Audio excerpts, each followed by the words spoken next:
తర్వాత ఒక పెరైన ఒక అమ్మాయి వచ్చింది, తన రష్మిక మందన ఫ్రెండ్ అంట, తను కూడా రష్మిక మందన ఫ్రెండ్ అని తను కూడా వచ్చింది, చాలా బాగా అనిపించింది. తర్వాత ఆమె చూడండి బేబక్ అని, బెజవాడ బేబక్ అని, తను అప్పట్లో చాలా ఫేమస్. ఏంటంటే అప్పట్లో మంచు లక్ష్మి ట్రోల్ వేసింది, మంచు లక్ష్మి ఇంటర్వ్యూ చేసి చాలా ఫేమస్ అయిపోయాయి. తను తీసుకోవడం చాలా బాగా అనిపించింది. తర్వాత మన శేఖర్, నాకు బాగా బిగ్ బాస్ బాగా నచ్చింది అంటే ఈసారి కాంటెస్టెంట్ లో శేఖర్ భాషను తీసుకున్నారు భయ్య. రాజు లావణ్య విషయంలో చాలా మంచి స్టెప్ తీసుకుని చాలా వైరల్ అయితాను. నేను అసలు బిగ్ బాస్ వస్తాడా రావడానికి సస్పెన్స్ లో ఉన్నా. చాలా మంచి కంటెంట్ సెలెక్ట్ చేశారు. నాకు నచ్చిన బిగ్ బాస్ మంచి కంటెస్టెంట్ అంటే శేఖర్ భాష, ఎందుకంటే చాలా మంచి కంటెంట్.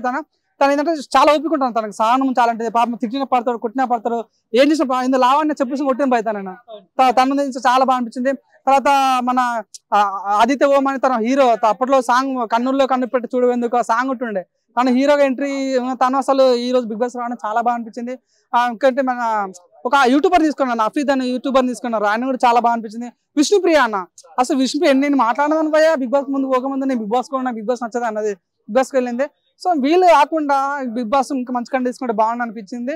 సరే వీళ్ళ కంటెంట్ పక్క పెడతానా, బిగ్ బాస్ ఏమన్నా అంటే ఈసారి క్యాప్టెన్షిప్ ఉండదు, క్యాప్టెన్షిప్ ఉండదు అంటే ఇట్ మీన్స్ దట్ ఇమ్యూనిటీ ఉండదు అన్న ఫీలింగ్ వచ్చింది. అంటే ఇప్పుడు ఎవరు ఎలిమెంట్ అవుతారో చెప్పలేదు అనే ఫీలింగ్ వచ్చింది. సో ఈసారి బాగా అనిపించింది, జోడి జోడి వెళ్ళడం కూడా బాగా అనిపించింది. ఈ రోజు వరకు ఇదే నామినేషన్ బట్టి ఎవరెవరు ఉంటారో ఎవరు ఉన్నారని చూద్దాం. సో వీళ్ళు ప్రమోషన్ చేయలేకపోవడానికి కారణం నాగార్జున గారి ఇష్యూ వల్ల అయి ఉంటుందా, లేకపోతే publicity strategy?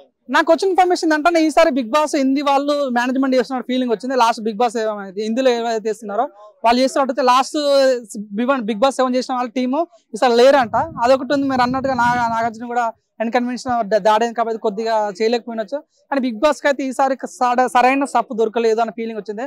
Last big boss అయితే చాలా అంటే చాలా బాగా అనిపించింది. ఈసారి ఏమైతే చూద్దాం. ఓకే బ్రో, ఫైనల్ గా లాస్ట్ బిగ్ బాస్ లో అయితే మీరు పల్లవి ప్రశాంత్ కి బిగ్ బాస్ సపోర్ట్ చేశారు. సో ఇప్పుడున్న బిగ్ బాస్ లో చూసిన మీరు కంటెస్టెంట్ లో ఎవరికి సపోర్ట్ చేయాలనుకుంటారు, ఎవరు గెలుస్తారని మీ ఫీలింగ్? యాజ్ ఏ ఫ్యాన్ గా ఉంటాం, మేము ఎప్పుడైనా కామన్ మ్యాన్స్ చాలా సపోర్ట్ ఇస్తాం. మనం వాళ్ళు ఏ కష్టాల్లో మేము ఉంటుంటాం. నాగమణి కంటే నా అబ్బాయి తన ఏ వ్యూస్ చాలా బాగా అనిపించింది. తనకి ఎప్పుడు మా సపోర్ట్ ఉంటుంది. At the same time Afridi అని యూట్యూబర్, నానో యూట్యూబర్, తను కూడా మా సపోర్ట్ ఉంటుంది. ఇంకోటి ఏంటంటే మాకు బాగా నచ్చిందంటే శేఖర్ భాష, తను ఒక అమ్మాయి విషయంలో మంచి స్టెప్ తీసుకుంటే దొంగ ఎవరు దొరువులు అన్న విషయంలో ఆ స్టెప్ వీళ్ళు ముగ్గురికి అయితే నా సపోర్ట్ ఉంటుంది. ఇంకోటి ఏంటంటే ఈసారి ముగ్గురు అమ్మాయిలు చాలా క్యూట్ గా అనిపించారు భయ్య. జస్మిన్ ఒక అమ్మాయి చాలా బాగుంది, పేరైన అమ్మాయి బాగుంది. ఇంకోటి ఆర్జీవీ నుంచి వచ్చిన ఒక అమ్మాయి సోనియా అంకుల్ అనే అమ్మాయి కూడా చాలా బాగుంది. ఇలా ముగ్గురు ఉండాలి మంచిగా. ఒకే చెప్తాను, బిగ్ బాస్ టాప్ 5 వరకు విష్ణుప్రియకి ఎటువంటి ఒక్కలేదు అంటే టాప్ 5 విష్ణుప్రియ ఈజీగా వెళ్తుంది. లక్ష్మీ మేడం కూడా బాగా వెళ్తాయి. నిఖిల్ కూడా టాప్ 5కి ఎటువంటి డోకలేదు. వెళ్తే వీళ్ళకి డోకు అంటే మా నాగమణి కన్నా డోక ఉండొచ్చు, ఆదిత్య ఓం కూడా డోక ఉండొచ్చు, కిరాక్ సీత కూడా ఒక 5 సార్కి ఎటువంటి డోకలేదు. 100% ఫ్యాన్ బేస్ ఉంది, తనకు ఓటింగ్ కూడా ఛాన్స్ ఉంది.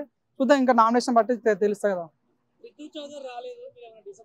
అయ్యా నేను చాలా డిసప్పాయింట్ అయినా. అసలు నేను ఊహించుకున్నా తను వస్తే బాగుండన్న ఫీలింగ్ ఉండే.